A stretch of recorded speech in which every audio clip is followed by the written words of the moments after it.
So it occurred to me that it might be useful for us all to have a unified map of reality. So it came to me to draw a very simple one.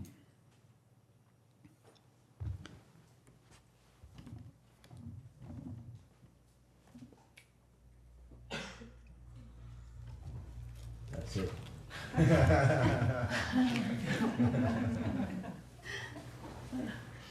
Now we could add, "You are here," and put an arrow.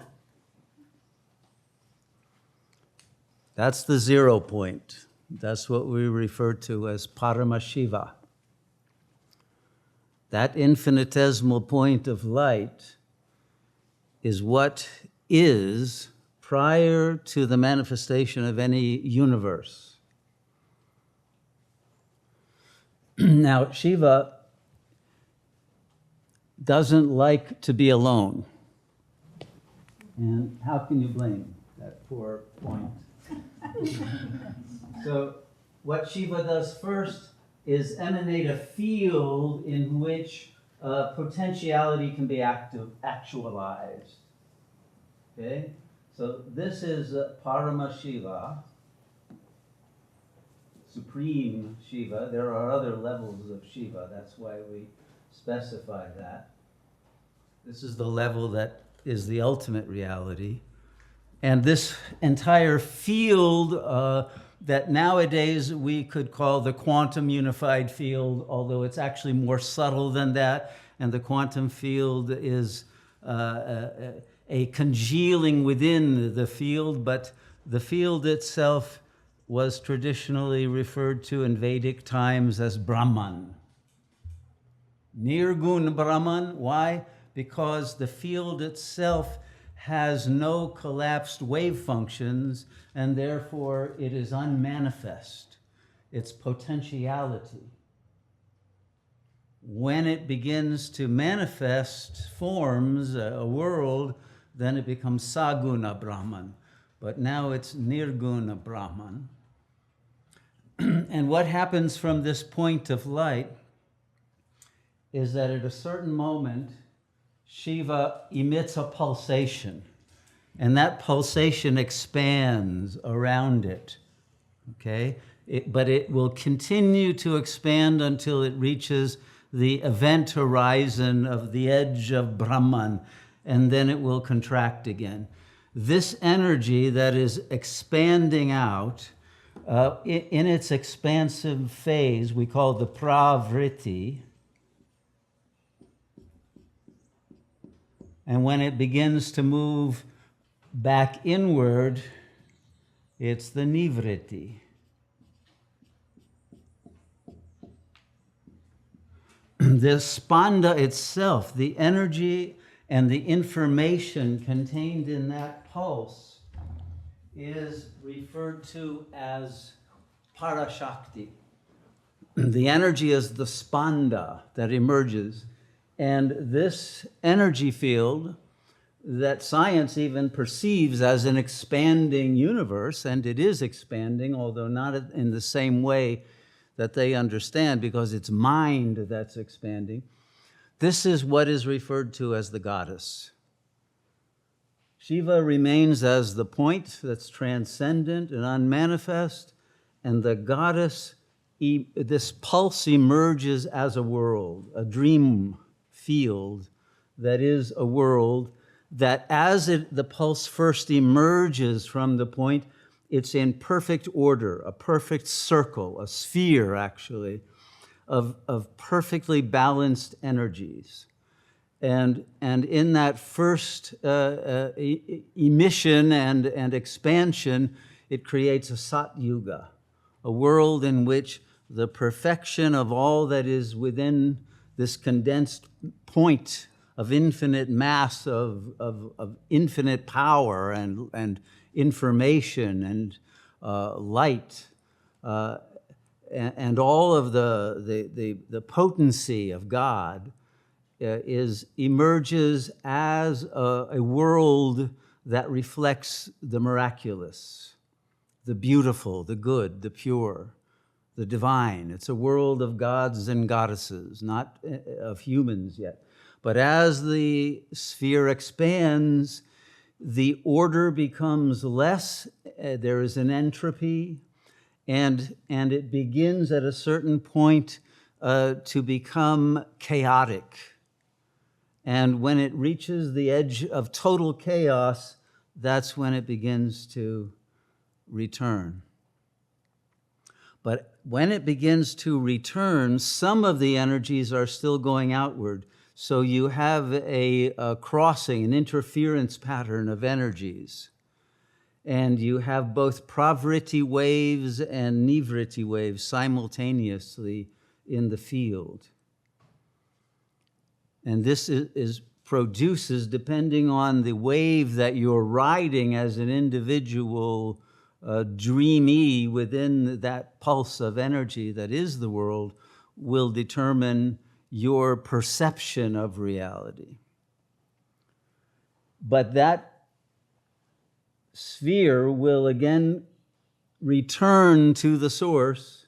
We call that the omega point, or at least Teilhard de Chardin called it that, and it's not a bad name for it.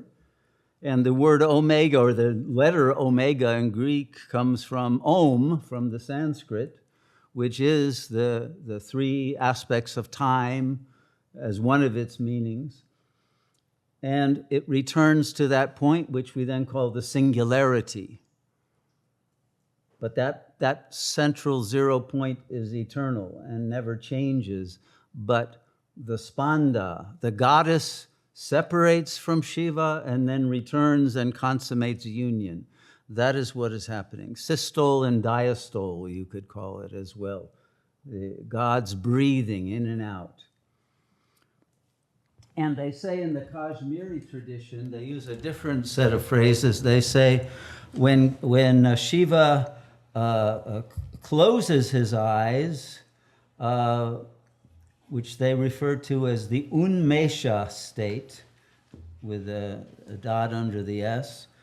When Shiva closes his eyes, that's when the pulse is emitted. Shiva is now asleep and dreaming, and the world is Shiva's dream. And at some point, when the chaos becomes too great and Shiva begins to pull Shakti back into himself, he opens his eyes. That's called the nimesha state. And as soon as God opens his eyes, the universe disappears. So it's not really a destruction of the universe. It's simply God awakening from his own dream. And that awakening happens when the dream has become a nightmare, has become too chaotic, and has lost its archetypal coherence and beauty and goodness. And then Shiva wakes up and then emits another pulse and says, let's do it all over again.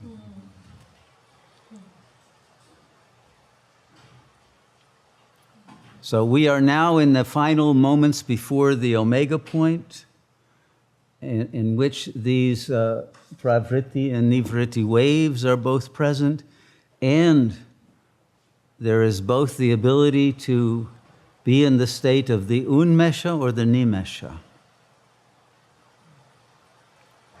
And when one is in the nimesha state, by having returned to the 0 point, then for that individual level of consciousness, the universe will no longer have any reality or any effect upon one's being.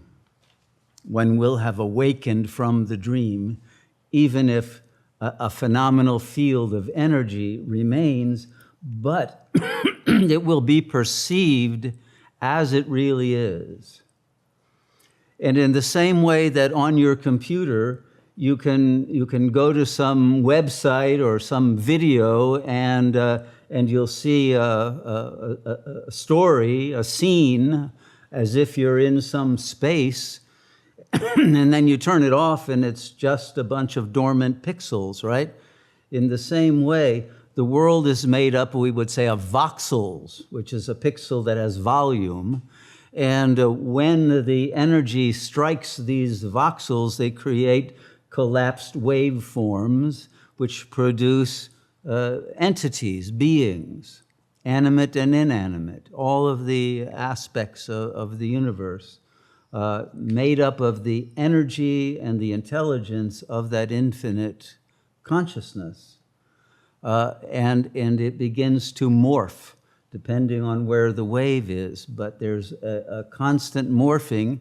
And as the morphing becomes more accelerated in the end, as the energy pulls back into Shiva, there's an acceleration of time. More things happen per minute than one can even keep track of. Everything is shifting. The ground is literally shaking under us, and the world is changing too quickly to even know where we stand with anything, because nothing stays the same. And one of the key elements, well, before I go there, let me say that at the end, Shiva manifests in two forms. And this is the time when the union of Shiva and Shakti create, as the pulse of the spanda returns to the source, create an electromagnetic energy field that produces extraordinary paranormal effects, signs and wonders, synchronicities, extraordinary events within the phenomenal dream field that are awesome, astonishing, unprecedented. And the field, depending on whether you're riding a pravritti or a nivritti wave, will produce an effect that is referred to in the Kashmiri tradition as the Tandava, the dance of Shiva. This is the dance of Shiva now. He's dancing the Tandava on the dwarf, which is the human ego, and within a ring of fire, the universe is being both destroyed and redreamed through the dance.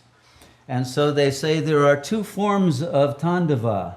There is the Rudra Tandava, and there is the Ananda Tandava. So we are experiencing the dance of Shiva either as a waltz of love or as a wild death rock metal destructive sounds. But the Tandava, the dance of transformation, that both ends the world of Kali Yuga and dances into creative manifestation, a new Sat Yuga, is all happening now at the same time. And so in the Kashmir wisdom schools, the Trika Shaivite schools, they say that at the end Shiva appears in two forms. One form is Bhairava, which is a later edition of Rudra. Rudra is from the Vedas, and Bhairava, which has a lot of esoteric meaning, but I won't digress into that. Let's see, Bhairava. This is the fearsome form of Shiva, the destructive form, the form of, well, for a yogi, fierce equanimity, but it's fearlessness, and it is a complete joy in seeing a hell realm be destroyed. It's not at all something to be unhappy about. And Shiva also appears to yogis in the form of Shankara. Shankara is one of the epithets of Shiva that we don't talk about all that much, but it's probably the most important one. And if you remember the Sanskrit, shan is from the same word we get shanti. And so Shankara is the bringer of peace. He gives peace to your heart in the midst of the difficult situation when the world is falling apart and everyone around you is falling apart. And Shiva enables you to remain in serenity and detachment and non-reactivity. So Shankara is the one that yogis want to invoke. But when there are adverse conditions, one then wants to be able to invoke Bhairava and face that with fearlessness and authority. So we need to recognize that these are two faces of God, that both of them are our own nature, and that we have to be able to wisely discern when it is appropriate to show which face.